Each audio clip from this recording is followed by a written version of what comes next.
రోజా పూలై పూయాలి, పులకించి కొమ్మల్లో ఆ కోయిల పాటలు పాడాలి. సింగిల్ హ్యాండ్ తో గారెలు చేయడం ఎలా నేర్చుకున్న వాళ్ళు నేర్చుకోవచ్చు. ఎలా చేస్తున్నారో చూసి నేర్చుకోండి.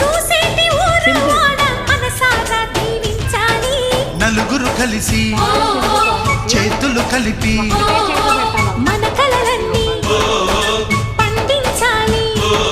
ఒక చోట